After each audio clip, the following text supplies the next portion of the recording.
are located on the traditional lands of the Gwich'in and Inuvik people of the Northwest Territories. We are grateful to be allowed the opportunity to learn, work, and live on Treaty 11 lands within the Gwich'in settlement area and the lands of the Inuvik final agreement. Item 2, adoption of the agenda. There was one correction to item 9.4, and we have no in camera tonight. Item 3, declaration of conflict of interest or pecuniary interest. Councillor Devlin. 9.4. Sorry. 9.4. And Councillor Alexis. the same 9.4. one? Yeah.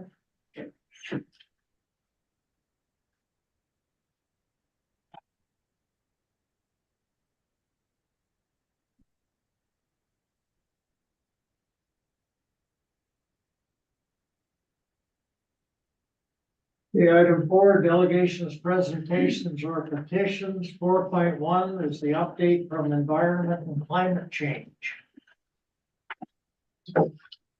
We have, I believe, Ernie Francis and Angel Simon.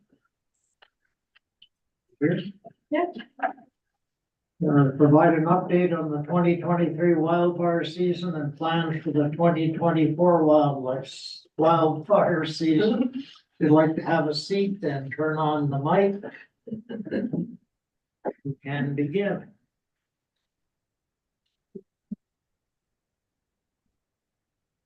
Good evening. Thanks for the invite and putting us on the agenda.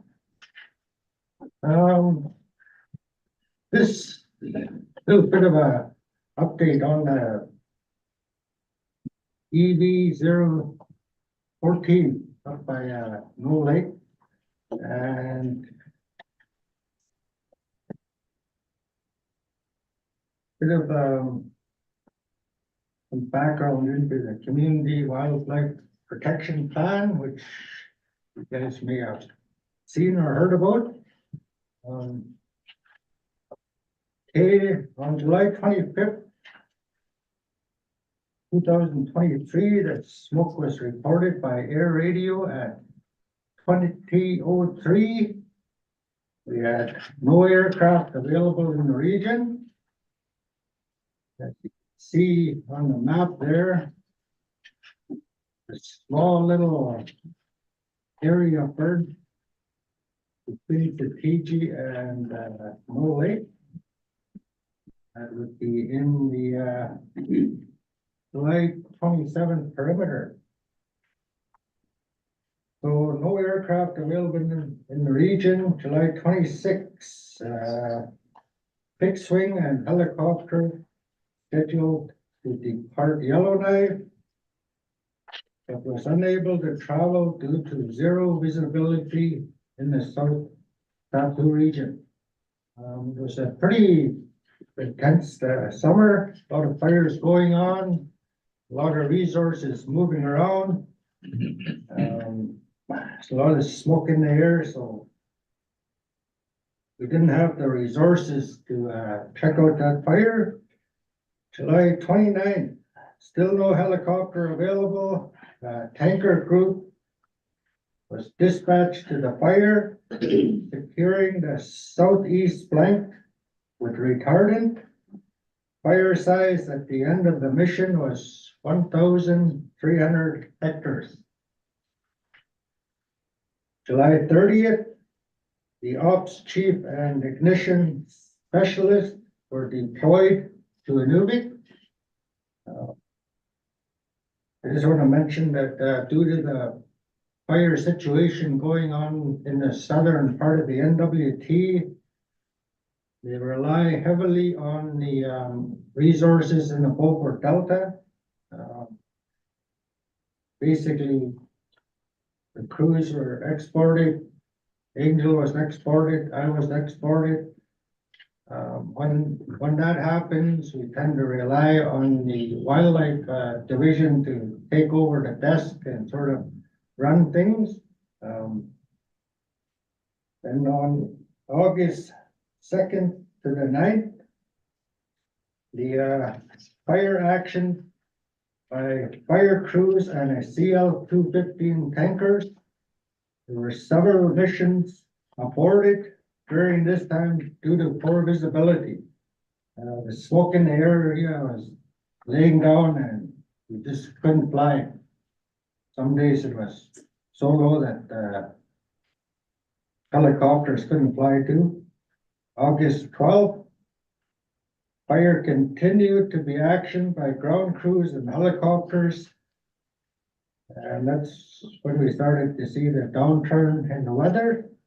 August 18th, and infrared scan was completed by ECC and the Inuvik Fire Department. And the fire was demoted. September 29th is when the fire was called out. And it was mainly due to the downturn in the weather, slowing things down a bit. You look at the map there, it's July 27th, you can see that small little picture there. And then August 10th is the perimeter in the orange. And then September 29th is the perimeter in the red. Basically, all the resources were put at the south end of that fire, all the way up to No Lake. We didn't concentrate too much on that north part of it where you see the red taking off and taking some runs there. And I just want to note that in some cases, those runs were up to 2 kilometers in a day. The kind of fire situation we had. In the southern part of No Lake, there's a fire history, 1969 burn.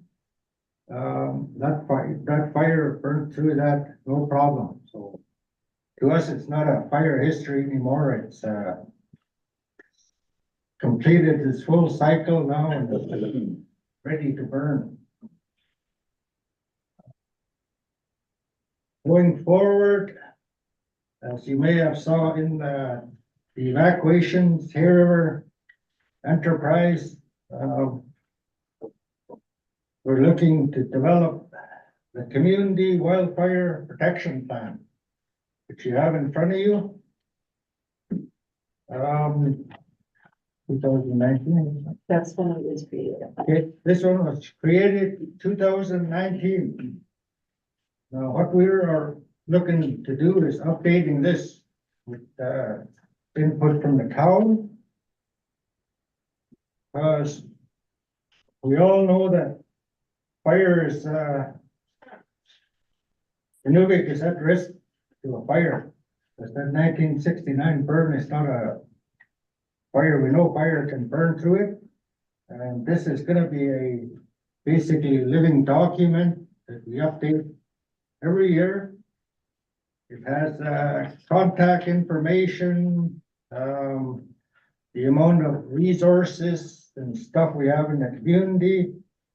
And we were threatened by a fire again. It's a go-to plan that we can utilize, and everybody is on the same page. We all know what's in this plan, and it just helps to make things run a lot smoother when the fire is coming towards the Inuvik.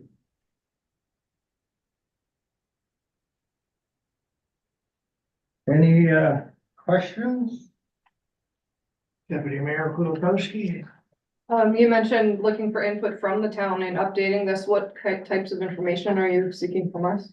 Basically, it's just updating it, as you know, phone numbers change, contact information change, town council people change, basically that and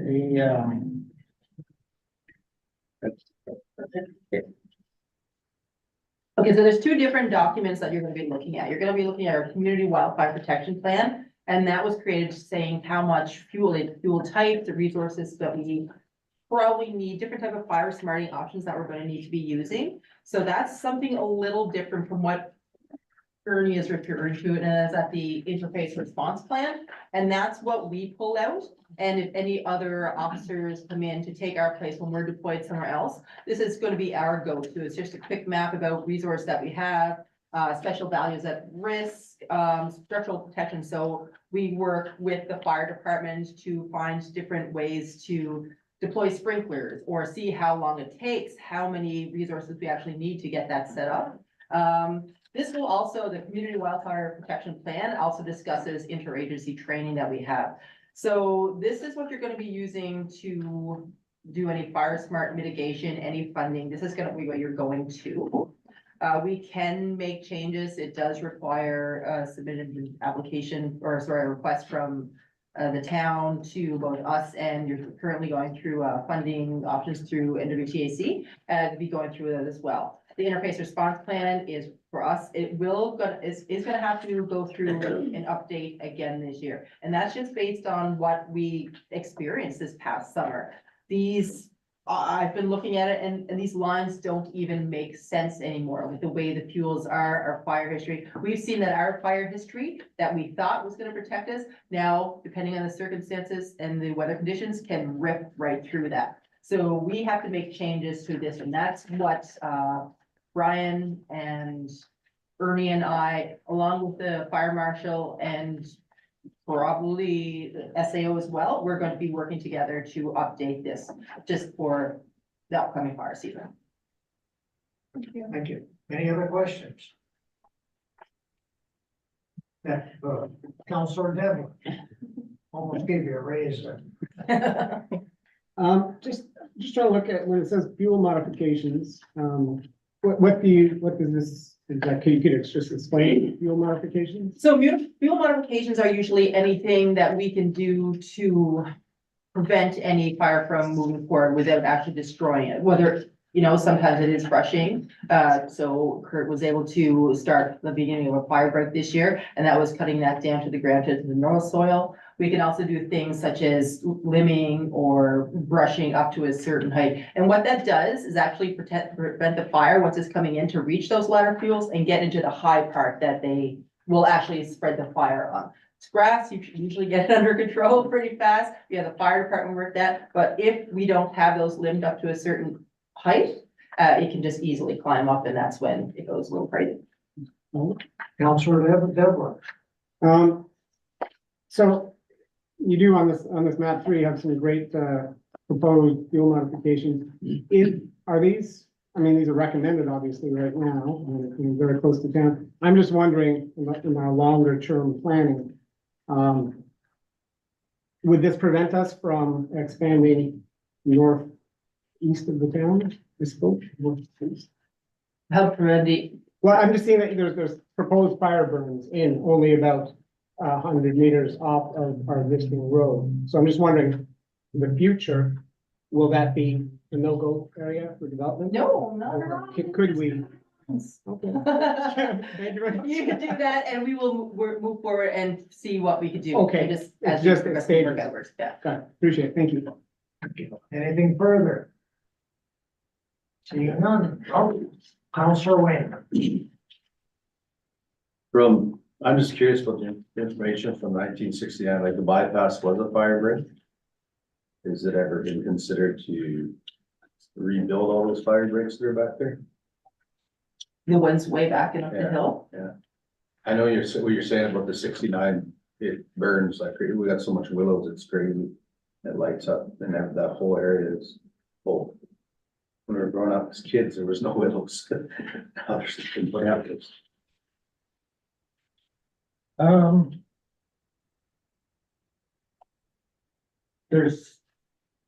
There's no real talk about fire breaks. There's money out there for the fire breaks, but it's not very much.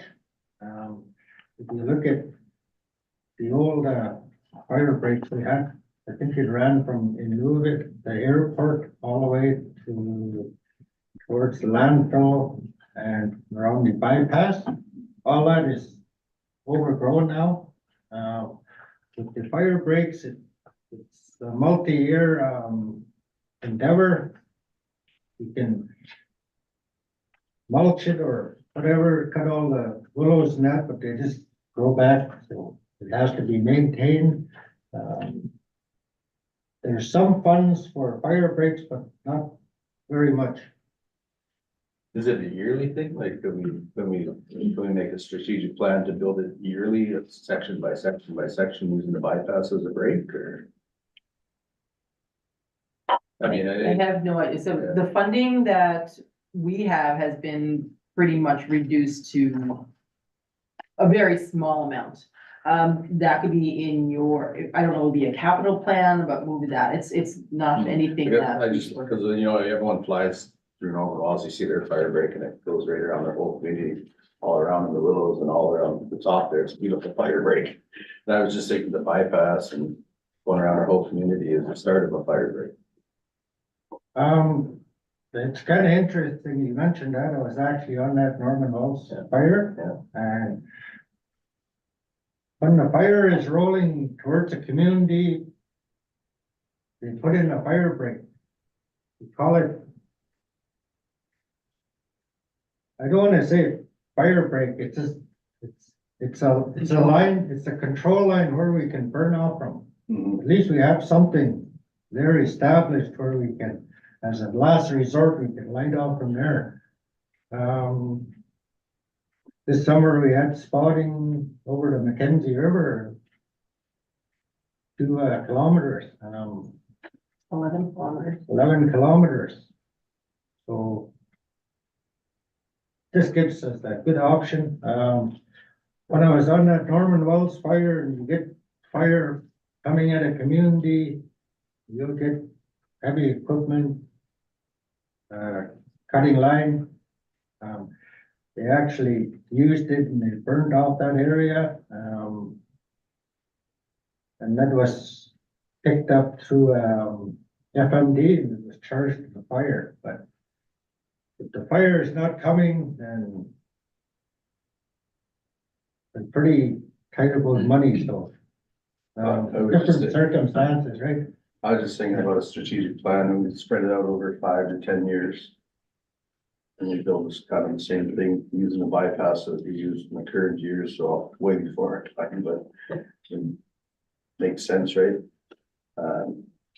Just curious because I see Normal Walls is so big and I don't know if it's effective on. Just looks pretty. Yeah, with that too, Norman Wells was cut right down to the mineral soil there and it was basically bladed off to the side. It might have increased permafrost thaw, so there's lots of I don't know, things that can go on, like, thaw and it might create another thing, right? I hear you. Yeah, I hear what you're saying on that permafrost. We got more of it. And so what it comes down to is, we're gonna knock it down if we need to. It's up to the community to decide to move that forward in preparation for that.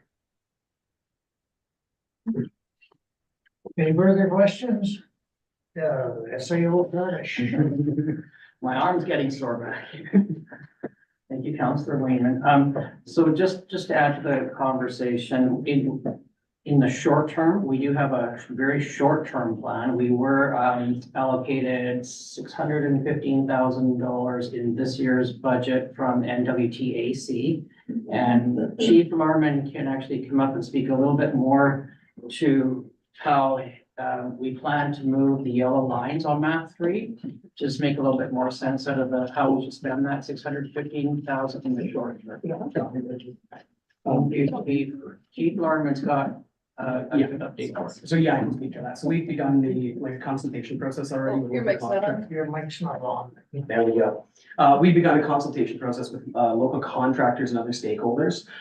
So I've reached out trying to arrange some meetings in the next couple of weeks just to start this process. Basically, what we want to do is we want to determine what resources are available, what equipment we have available, manpower, past history and experience working on fire breaks and historical knowledge around it. Once we have that, we can sit down with our counterparts at ECC and we can sit down with NWTAC who's administering the funding for this.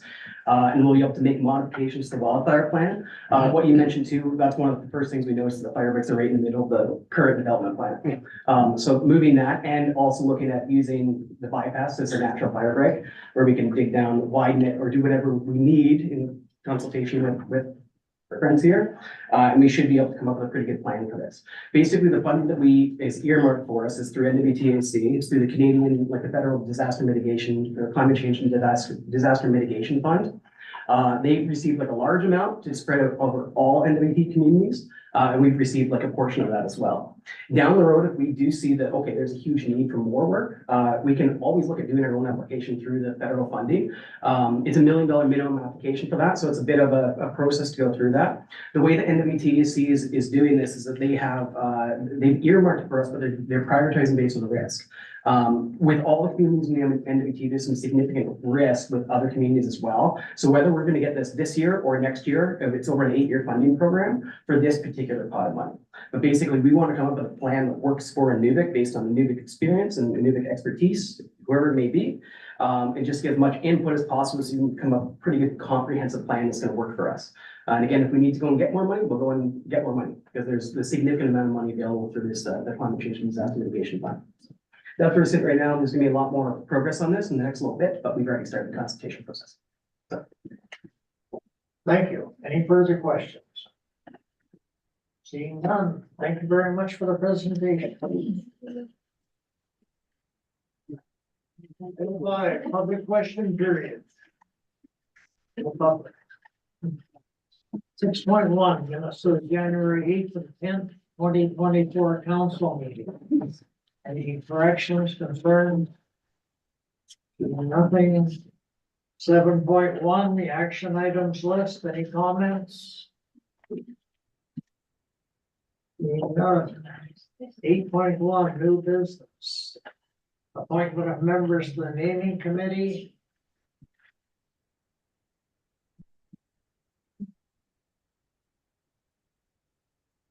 We need at least one new member from council. Any volunteers? Point of order. Yes, Some of us are already assigned to this, so can we just maybe review who's already on the naming committee? Diane. Very proud. interesting. I don't have a list of who is actually on the committee. You know? Your worship, I have a list of who's currently on the committee. Councillor Devlin, Councillor Miro, and we had one resignation from Deputy Mayor Kulakowski. So we are looking to seek one more appointment. So do we have another volunteer?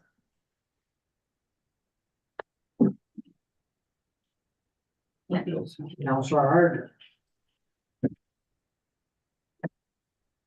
Anybody else? No? All in favor of Councillor Harder? Okay, good job. Thank you. Thank you, Councillor Harder. Bylaws 9.1 is third and final reading to appoint our Director of Corporate Services, Stephen Odiasi. Did I say that right again, Stephen? Okay, yes. We'll have third and final reading on Wednesday. The interim tax billing 9.2 will be first and second reading on Wednesday. Any questions on that? Nothing. 9.3 will be first and second reading of the land sale at Shell Lake to Tom Zupko. It is. Yes. 3 lots. Any questions? There was a correction on that where all 3 lots were mentioned as being SD2 special development. In fact, only 1 lot is 11-10, the other 2 are country residential. Take note of that. Any questions? Nothing. 9.4 is the sale of a number of lots, first and second reading.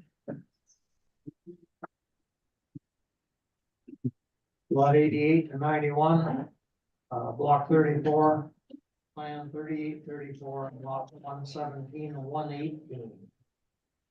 I believe that's through the Witch and Tribal Council.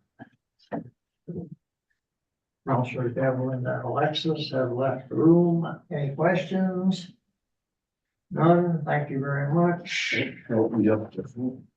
Sorry, Deputy Mayor Kulikowski.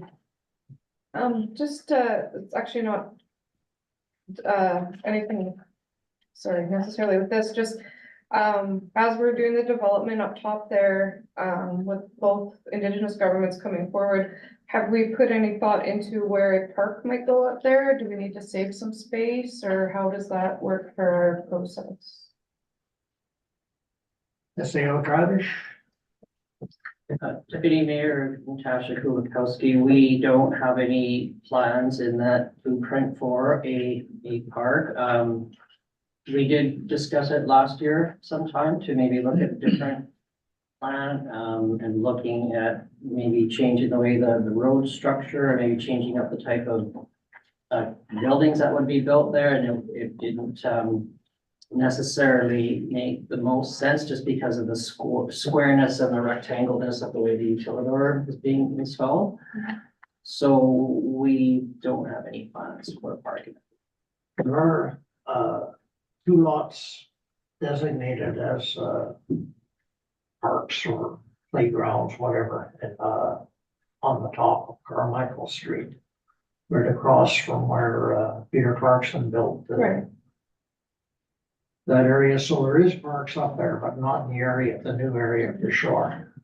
Go ahead. So just for future budget planning, then maybe we could look at the possibility of expanding that Carmichael Park then, because I think it's pretty small. Yeah. Just if there's gonna be a bunch of families, we'll need more equipment or something more there, right? Thank For you. sure.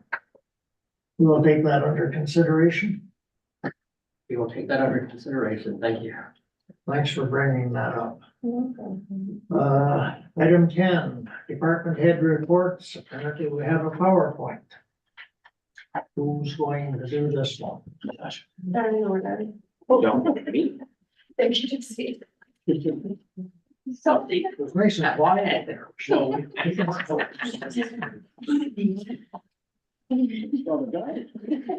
We almost kept going. All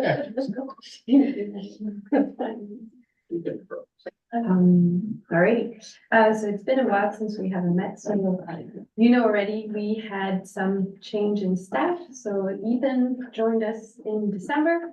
We're very, very happy with him, and our marketing coordinator handed his resignation and is leaving on Friday.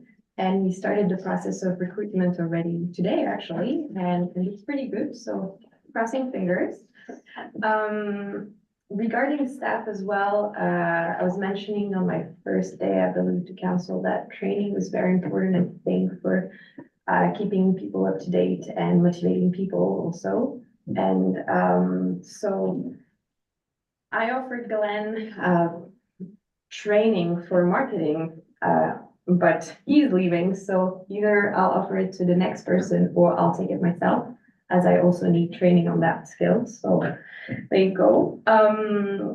I reached out to ITI as well about a training for the northernmost host. It's a 2-day training. It's free, and it's really it's a workshop focused on tourism hospitality.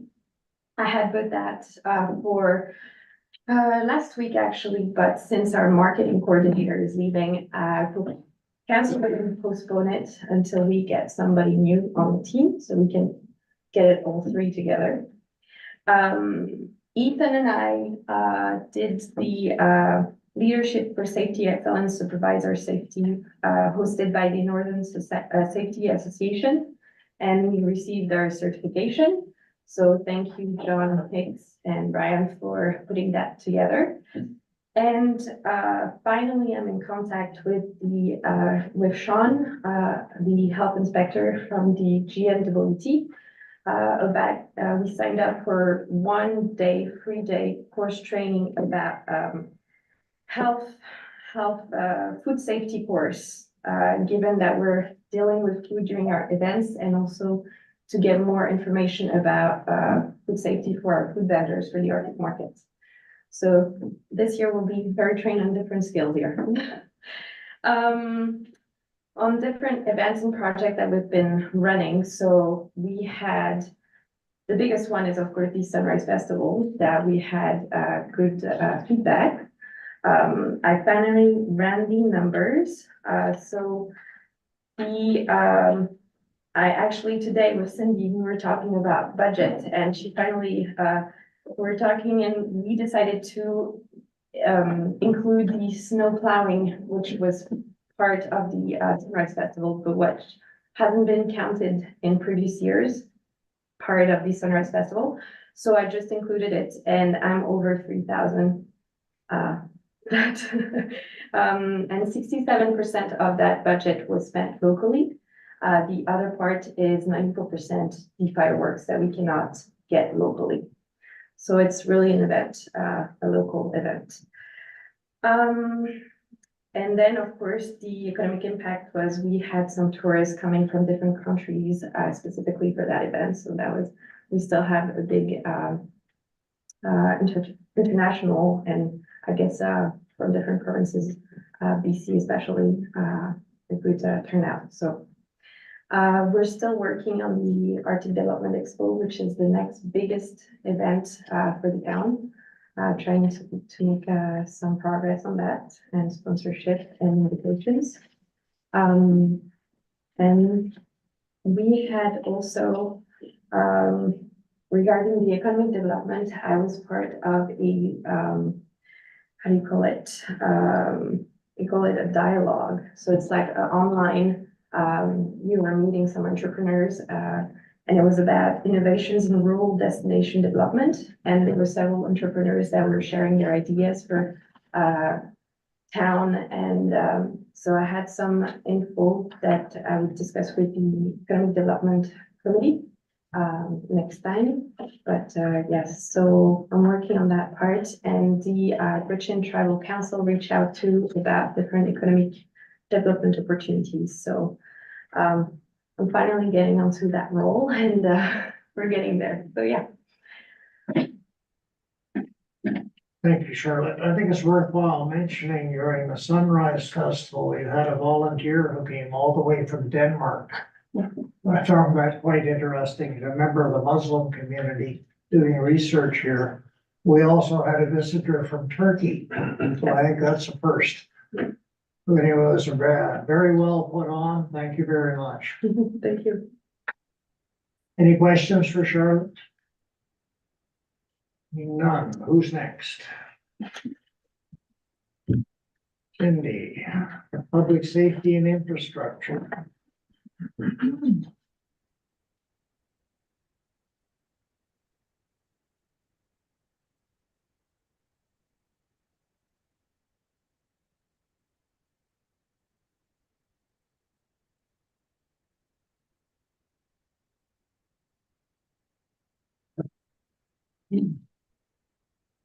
Good evening.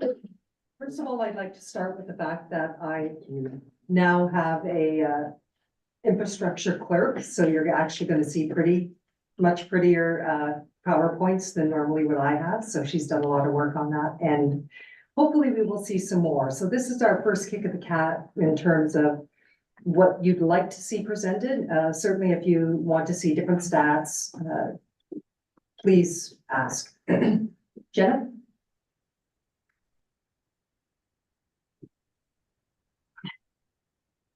Okay, so what we've decided to do is wrap up 2023. So I will give you the information, basically a summary of the large capital projects that we were tying up in 2023 and then carrying over to 2024, any outstanding ones, as well as some new additions for our capital budgets. So the first one was the water treatment plant. And Jenna, if you want to actually pass me the mouse, I could probably do it for you, if that makes it easier. Wait, where's it there? Should see.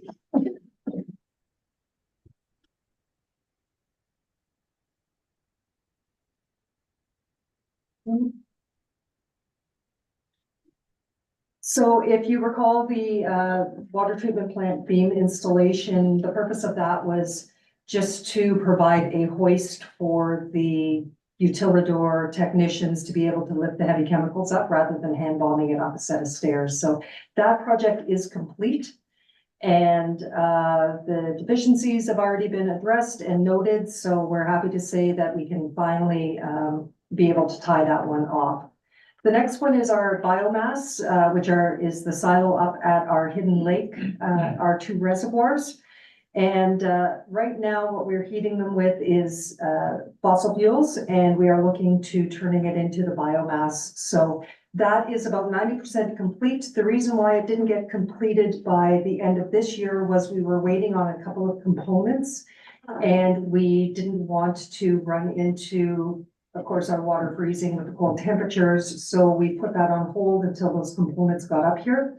And that will be finished by the spring. Next steps after that is going to be ensuring that our utilidor technicians are trained in the operations of that.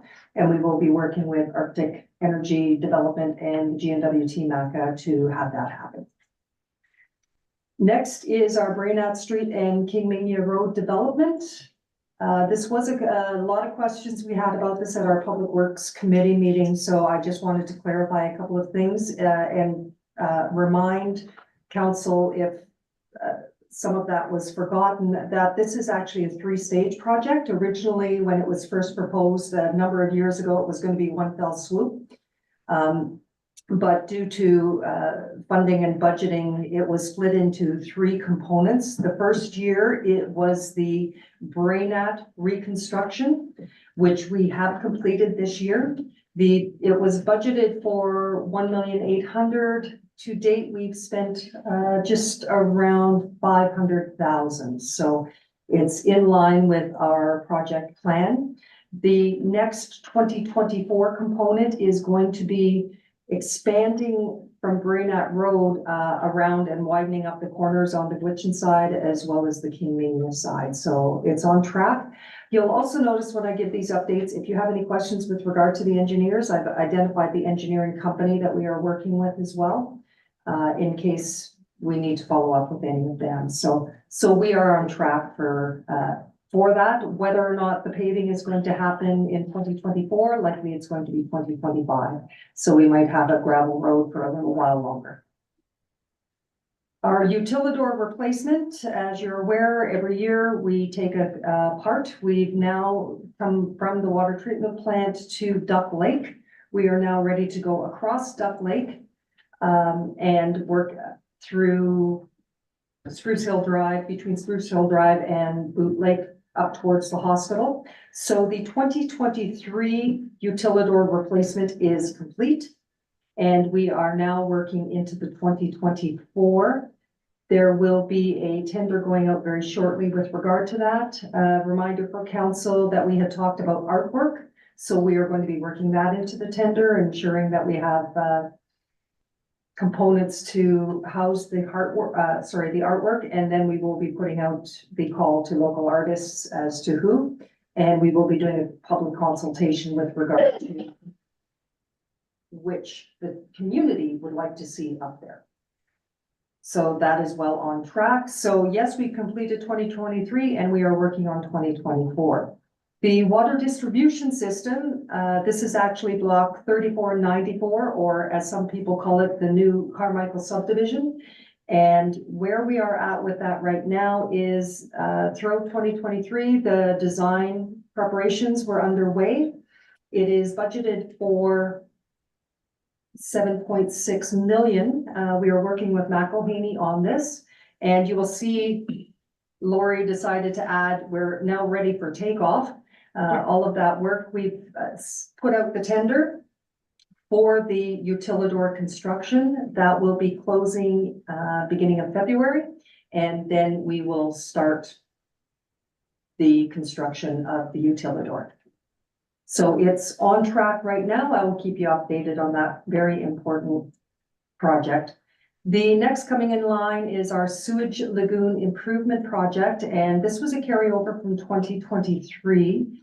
As it is right now, the rehabilitation design and drawings have been completed. They have been sent to the water board for review. Once we receive approval from them or any modifications that are required from them, it will be put out to tender in terms of the construction. And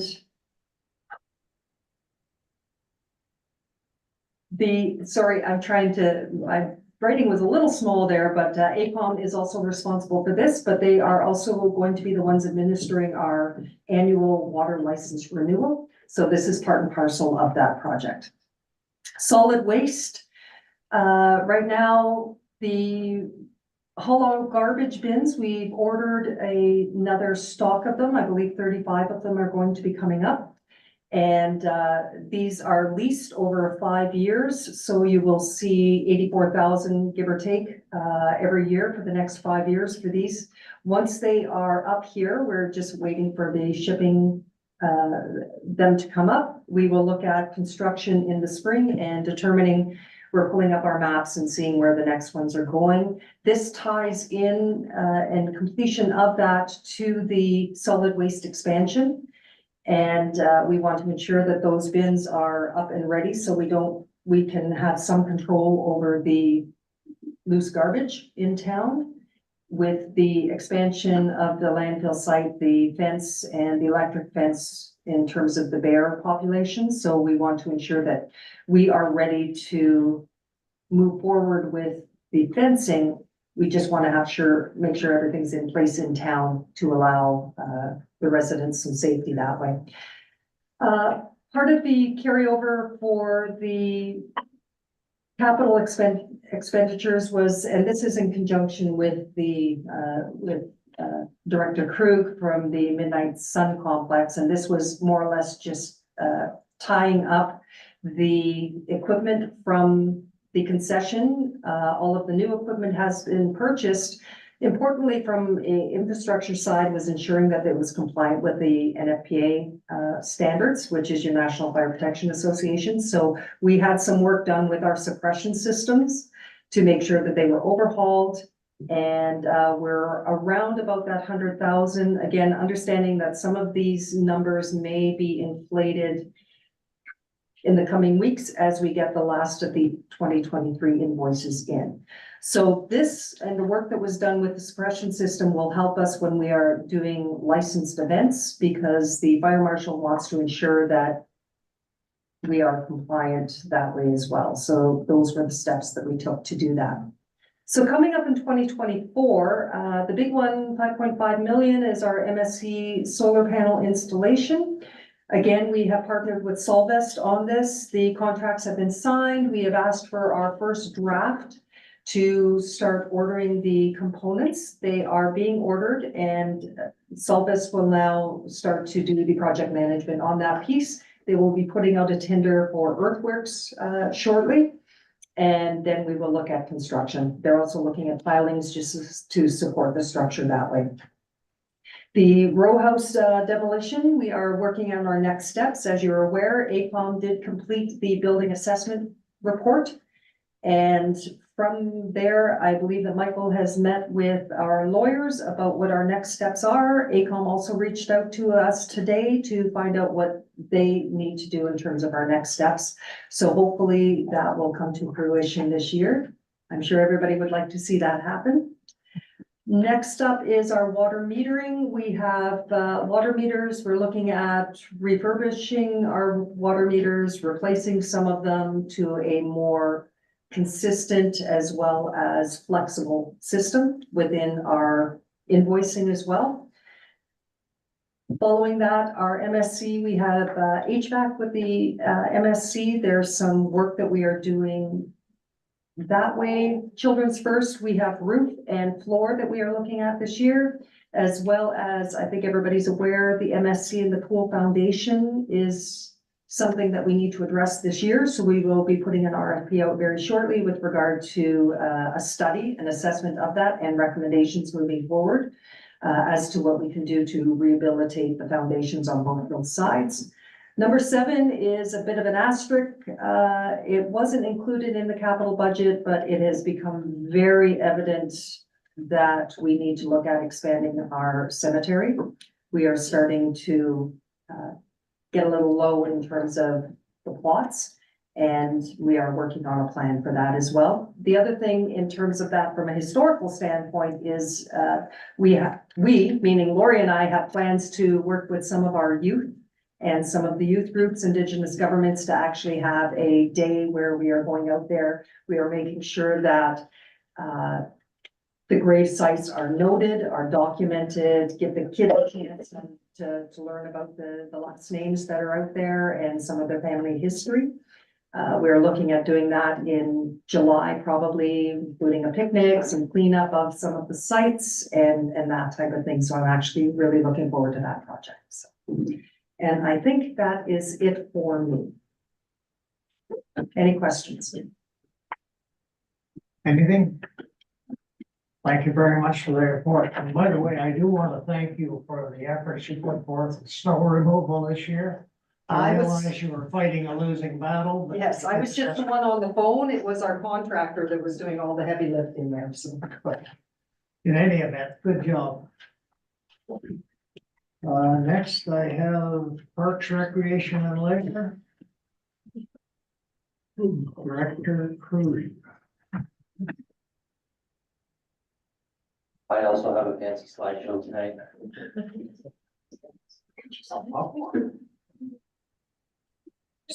Yeah.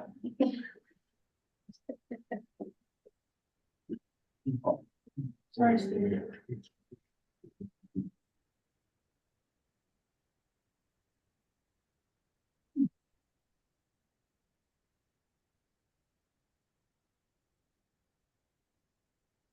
You remember what you called her? I just replied to your email about reminders to council reports. Did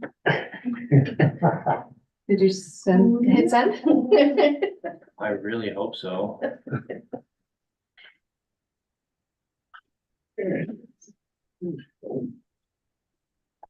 Yeah, I did.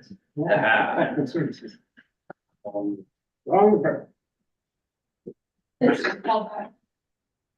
If we go like this, it's the right one. That's yours? That's like now. That's right. Democrats.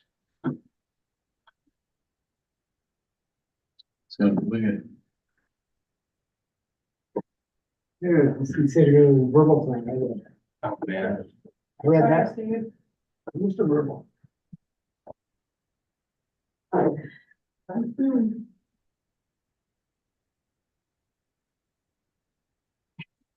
We're back in 2023 now. We'll figure right there. All. I thought I sent it on, I think I sent it on the Wednesday before.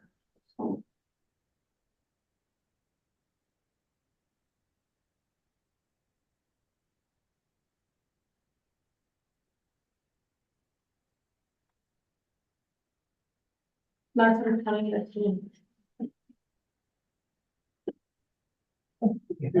There's, how about the Thursday, January 18th, with Charlotte, yeah, what that one, look. Can Steve reply to that one in that chain? There it is, January 17th? yep. 5 days ago. Yeah, that'd be her. Yeah. I was really holding my breath there thinking, oh, man. You can breathe again. It's Steve's turn. Ooh. I'm so sorry. Well, I'm kind of nervous for tonight, actually. So just briefly, my council report is gonna start with a bit of sorry. So this evening, my council report is gonna start with some heavy news as we had lost one of our municipal employees, Ty Airy. So if council would like to take a minute to read some words that I carefully crafted. I'm not going to read them out loud. It's really sensitive for me, and I don't feel like crying on camera. So if you kindly take some time to read that and reflect, I would really appreciate that, and I think a lot of other people would too.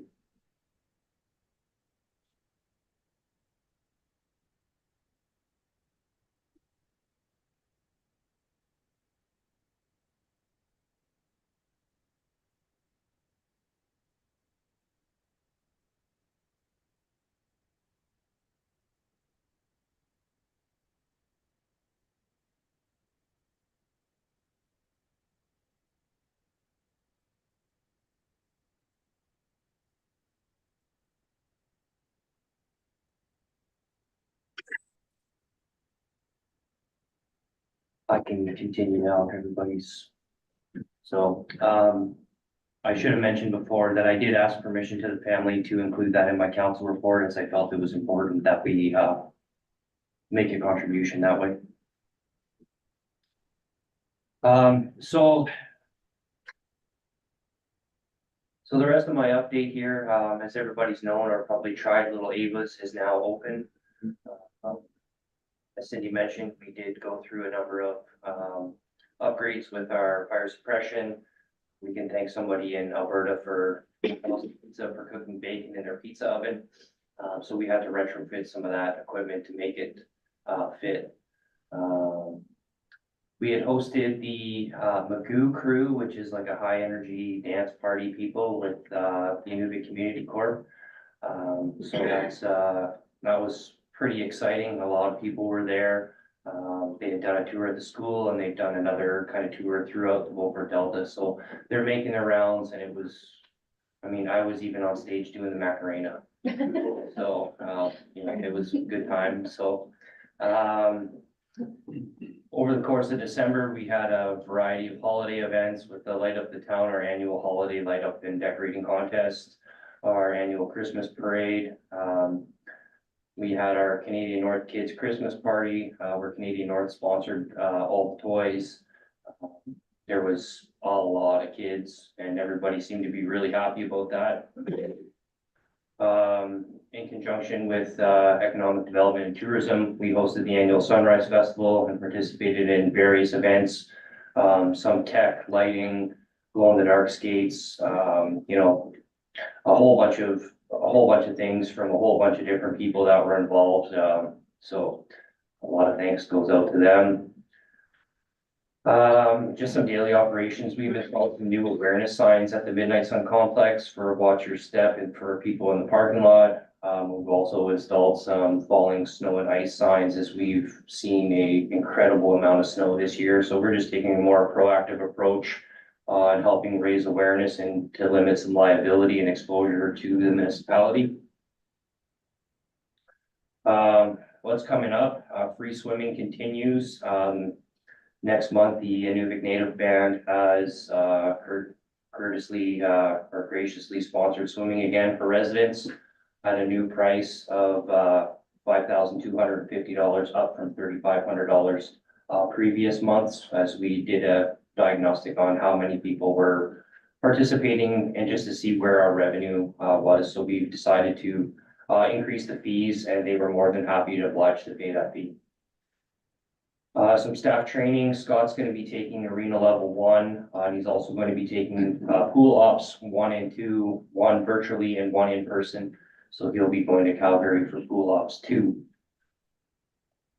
Universe software. I've completed the scheduling module, and upcoming will be the booking software. So clients will now be able to start booking online for venues, and it's going to take away a lot of paperwork from staff. So it's all going to tie in for booking. For now, it's just going to be for venues, but eventually it will be for swim lessons, squash courts, gym memberships, and a whole magnitude of other things that we're going to apply on that. The Quinchon Cup Minor Hockey Tournament is February 1st to the 4th. So we're looking forward to that. And then February 21st to the 25th is we're hosting the annual IRC Cup in partnership with the Inuvik, the Inuvik Regional Corporation. I don't know if my public skating helmet policy has made it to council yet. But I'd like to conclude this winter, with not implementing a helmet policy, but next season to be able to have a helmet policy in effect for October 1st for when public skating and any other public use comes in, that all participants will have to wear a helmet going forward. Just a couple of pictures. My daughter there with the Magoo crew, she was super happy. She got a souvenir puck from her first Oilers game and she got it signed by Magoo and the crew. And then just myself with George there, and that was the first official pizza that rolled out of Little Ava's. So, it was awesome. It was really good. And that's my report. Questions? SAO Travis? Deputy Mayor Kurkowski, you can go. Thank you. I first want to thank you for writing the words that you put on the screen for us to read. Absolutely, Ty's a guy that we'll all miss seeing around the arena. On that note, have we looked at giving staff time off to attend the funeral? And if not, can I suggest that we do that? Yes, we would certainly accommodate. I just need to know from Director Crew when and the date. I was hoping, to present that tomorrow morning, with Michael. My recommendation would be, probably from, 1 PM to 5 PM on Wednesday to allow staff to attend funeral and feast. And also staff other areas, with casual staff that may not have quite as close ties, but still, providing service to the public, but giving our full-time arena guys, and some of the other staff that have worked, with Ty, that chance to participate and be present. If you're magic. Part of our energy saving program. Hey, there we go. SAO Travis, you had a question? Thank you, Your Worship. Director Crew, I was away last week, as you know, so I'm curious if you have an update for us and council on the mysterious water situation in our swimming pool. Just so council has some reference, while Michael was away, I was acting SAO, which was a great pleasure and a first experience for me. We did conduct a 4-day pool closure. I don't have the numbers right away as I was away this weekend as well, so I haven't been able to put a list together, but I'll do what I can to present that on Wednesday night if there are further questions. Thank you. Anything further, Deputy Mayor Kulakowski? I just also wanted to acknowledge the work that I assume that you put in to bring Canadian North back to the community party and providing the prizes. It's been quite a few years since that had happened, so just kudos to whatever conversation and relationship you built there to bring them back into the. Thank you. I'll take those thank yous, but Mayor Wood had really aligned that. I just kind of followed through with being able to deliver. Thank you. Thank you, Director Krug. Thank you. Corporate Services?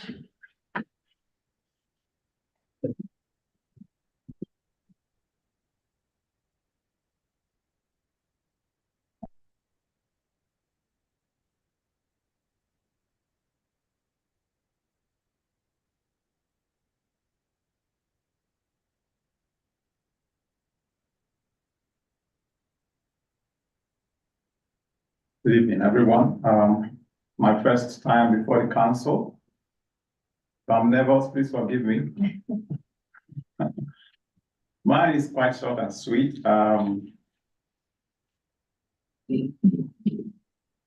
The first slide speaks to the sale of lots we have made in the short time in the last 1 month, and it's really looking up. The first one is the finalized one, in respect of which we have received the funds. So we have 2.5 million plus the GST for that. And, we are also negotiating another 4 deals, which, are in various stages of completion. And we're looking forward to getting about 3.1 million and selling 46 plots and counting. So it's really looking up. Next slide. This looks tiny, but council members already have this report, and Cindy has spoken to most of the items there. The others are also, the directors have also provided information concerning the other items. Next slide.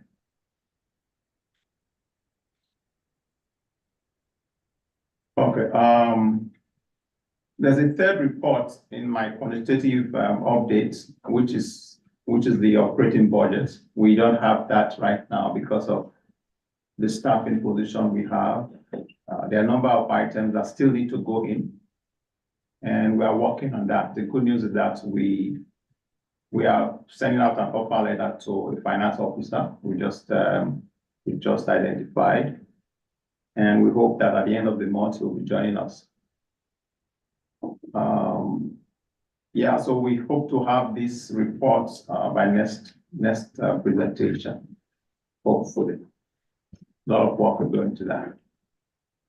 Next slide.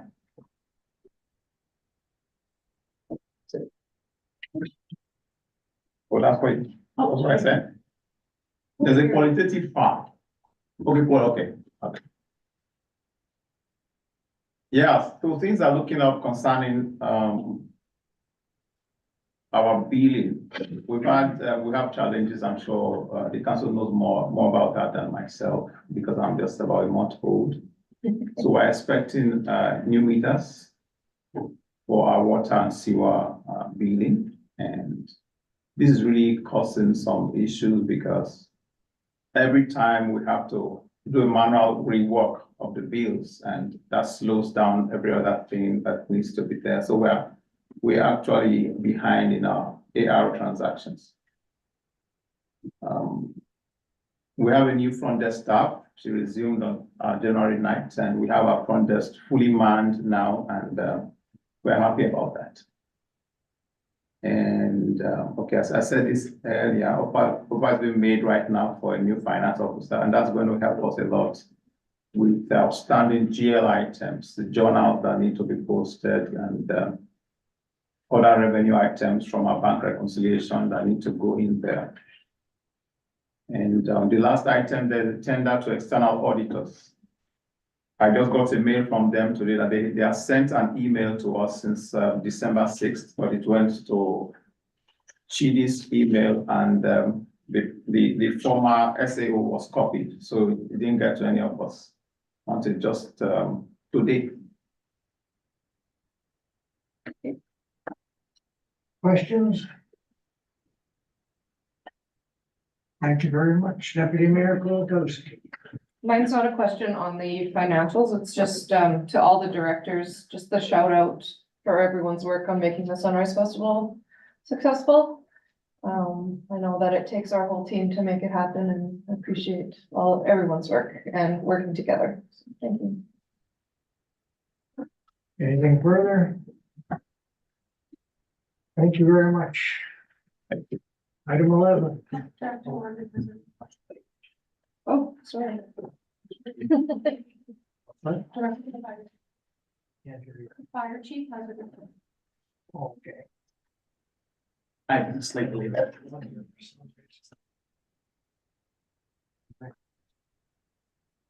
Yeah, go to the next. Go ahead, Brian. Yeah, all right, so we've got a few different things, like I went back to my number format because I really like that. But I also want to get some call for service and get some tracking data that we've been doing.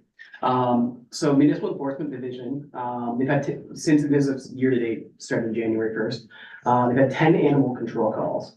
So that's various reasons, whether it's like really stray dogs that are large, and dangerous dogs, and police dogs, and those dogs. Things like that. They had one educational moment with a taxi driver that they were able to do some review with. We conducted 5 vehicle patrols. So a few of those were based on just reports we received from Kelly over at NTEC Coaching Council. They were having some issues with people passing the bus as it was stopping over at Ingle Hall. So we decided to ramp up enforcement and education around that with a more of an emphasis on enforcement on that side. So Carl and Reagan were there for the last couple of weeks, kind of intermittently when the bus goes to Ingle to drop kids off and just being a presence there. And we found that it's really improved traffic safety just around there. They've also conducted 2 foot patrols. So foot patrols basically going around to different municipal buildings, going through the town, seeing people in the evenings is when we typically concentrate that on. And one of the other things we did is we redeveloped our municipal enforcement schedules as well, so that we have set schedules and timings for them. There's a later shift, an earlier shift, and we can introduce those. So we're aiming to do a few of those every single week, so we cover all hours, in particular with other town facilities as well. So we just want them to have more of a presence, more physical presence all throughout town.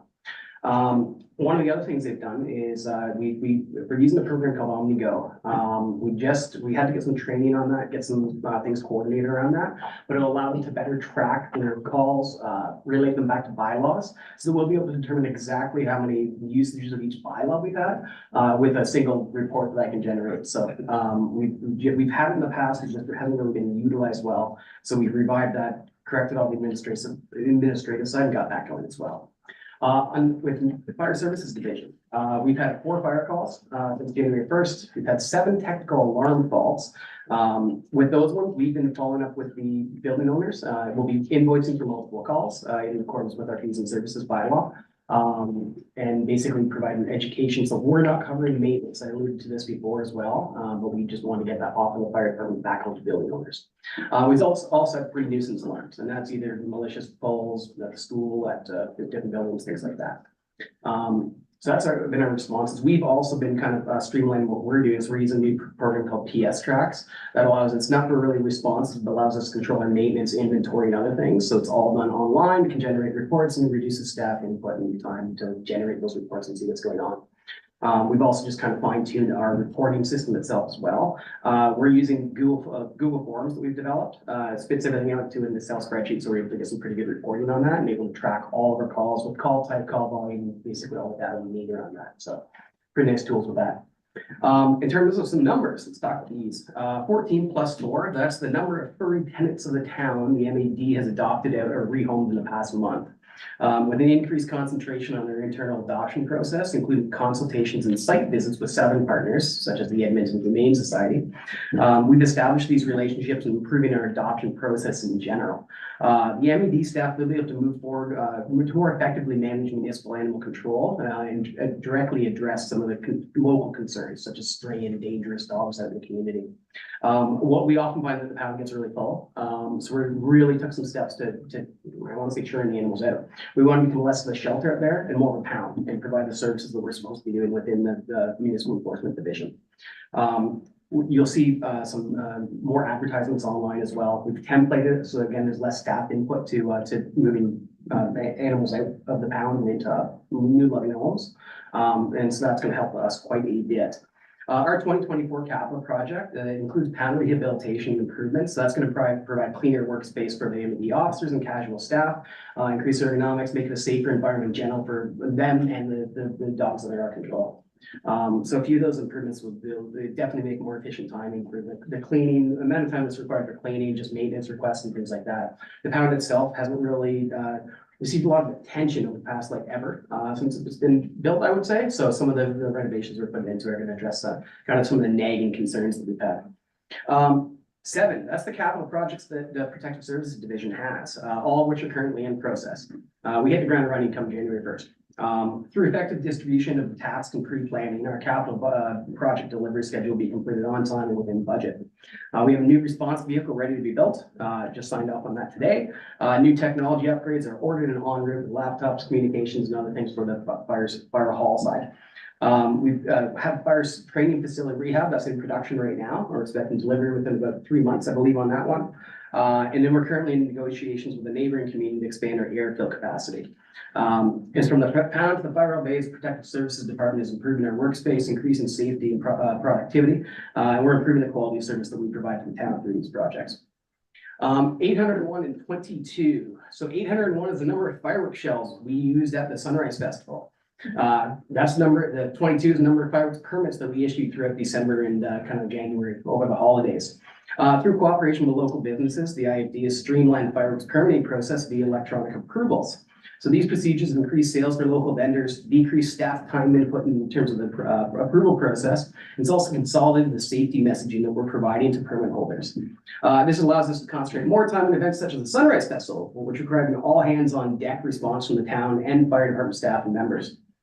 In working together on larger initiatives such as Sunrise, we can help to reduce the workload for our other directors and departments so they can concentrate on making these events better every single year. So that's what I have for my quantitative update. We move on to some qualitative stuff. And I don't know if this is going to work. We'll see. Can you play that? There's a video. Hover over the video, yeah. Oh, good, we're not getting audio, but the audio is great.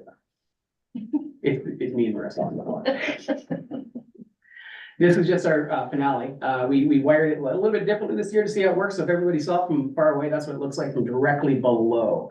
You have a lot of literal fire raining down on you, a lot of shells and other things, but it's quite the event. We love doing this every single year. We were lucky to have a special guest come in, like the warning shot this year. SAO Travis came out and was able to fire off his first display firework of his career. We had some. Never believe a fireman when they tell you how fast a fuse burns. I think we put 7 seconds of Brazilian fuse on there, but we've got a lot of upcoming training. So what we've done is we put together our annual training plans, our long-term training plans. So we're working with partners and other providers to implement these. We've got NFPA 1031 Fire Inspector. John and myself are taking that. It's a professional development course that we're doing. We are doing this one through Justice Institute of BC. And basically it will allow us to provide better services within town, to do fire inspections on our building, and basically provide a lot more safety input. We are doing a NFPA 1006 technical rescue course. That's going to be to expand our highway response capabilities as well. There's a lot of embankments, especially with a lot more traffic on the highways. We are seeing more accidents, unfortunately. It's just a matter of time until we get one off an embankment. So this will provide more tools in our toolkits, provide safety to tourists, town residents, and everybody else. We're going to be conducting NFPA 1021 Fire Officer 1 and 2. Myself, Deputy Chief Hicks, and Captain Camacho will be taking Fire Officer Level 2. We're going to get a few more people on Fire Officer Level 1. We're going to be working this one in partnership with College of the Rockies, and they'll be providing this directly to us. We are also going to be doing NFPA 1041 Fire Instructor. We're looking at doing this one in partnership with College of the Rockies as well, but we're going to be delivering and evaluating the course. So I'm going to College of the Rockies. John and myself are both instructors. So basically we are able to do a lot more in-house training so that we can reduce the expenses to the town, municipality, and GWP in general. We're doing some in-service training with town staff as well. So we've identified through our safety meetings, the Utilidor crew doesn't have a lot of practical experience working with their emergency response and their chlorine systems. So we're providing some training on SCBA usage with the staff there and at the rec center as well. And then what we're going to do is continue it on for a regular Wednesday night training so that we can do some hazmat response. So we're actually going to simulate an actual emergency with the staff there, so we can partner with our staff, their staff, everybody can work together on providing these kind of responses. Some other initiatives and activities we have. So our school bus safety campaign, we figured, well, why stop just at random patrols around there? We can actually get some more safety messaging out there, work directly with NETAT and other partners just to make sure the bus is super, super safe. Other things we've done is our online adoption program. So we're looking to expand this. We're working with a third-party provider called Adopt Pets, where they will handle all the administrative aspects of the adoption process. Basically, people can access it online, just spits everything out to us, and we just process visits and the actual pickup itself. So again, using tools we picked up from Edmonton Humane Society. As well as electronic reporting. So that's coming up with PS tracks and other initiatives that we started, new software, just to make things a lot more organized and take a lot of administrative time off of our hands. We're trying to eliminate paper in general. We want to put everything over to electronic records as much as possible. I anticipate being paper-free by the end of 2024, hopefully. We'll see that. And that is all I have. If there's any questions. Thank you. Any questions? Seeing none. Correct. Thank you. Item 11, information items. 11.1, strategic priorities chart. Questions? Counselor Devlin. Yeah, I don't know if anybody read the editorial in last week's paper, but, our intrepid reporter, certainly, brought up, or at least mentioned in the editorial, our ideas on cold weather testing. And he mentioned in that editorial, maybe it's time that we actually took it a bit seriously. So I'm just hoping that we can maybe have an update, because it is one of the top 5 priorities, has been for the last 2 years. But we have yet to have any sort of gathering on this, when we thought put into it. So just like to put it out there that it's starting to gain traction out there without any input from me, but it just happened to, coincidentally happen last week. So thank you. Thank you, Counselor Devlin. Any further comments? Okay, 11.2, length of term for council. SAO Travis has an update.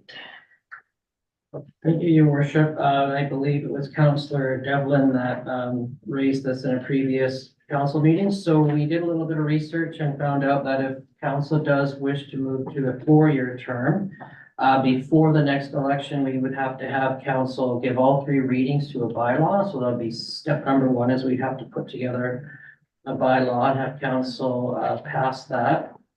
And then from there, we would also have to, get approval from your voters. And one of the ways that can be done is through putting it on the ballot, so that when the electorate goes to the ballot, they can, select, their choice for a 4-year term. And, in Yellowknife, they did this in 2018. They changed from 3 to 4 years. And, they used the process of putting it on the ballot, and they were successful with a 61% vote, and they did move to 4 years. So, one of the things that council should know about the moving to a 4-year term is that it does, I guess, lock council in for 2 terms. So if you do pass a 4-year term, it's going to actually be 2 terms of 4 years. So it'll be locked in for a total of 8 years. And the administration would definitely work with you if that's something that you want us to do. We would bring forward a bylaw. We would get the voters to vote and approve of that. You can do that through a number of different methods. One is what are the different methods here? You can use a plebiscite or a referendum, or put it on the ballot. So you got three choices there. And with that, we wait to hear what council's wishes are for the next election. Deputy Mayor Kulikowski. Please explain what locked in for 8 years means? Means basically you have to do 2 terms of council before you can change it again. For example. Not us. Oh, but not the same Yeah, yeah, council. Okay, thank you. I was like, wait. Be cost effective, I think putting it on the ballot if we choose to do this is the best way to do it. A plebiscite, it's gonna cost just about as much as an election. Oh, yeah, We don't sure. cost- I think putting it on a ballot is the obvious choice, so.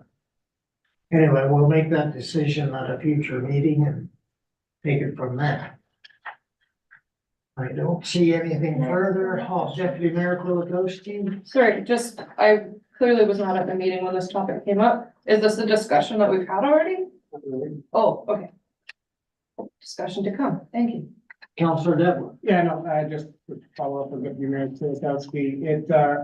We just wanted to see if it was feasible, and if it is feasible, which it seems to be, then we will have the discussion. So the administration is just coming back to us. You know, there's nothing hard and fast at this point of what we're going to do. We'll have that discussion. All right, moving on, item 12, sorry, council concerns, anything tonight? Nothing, we have no in camera, so I need a motion to adjourn. Counselor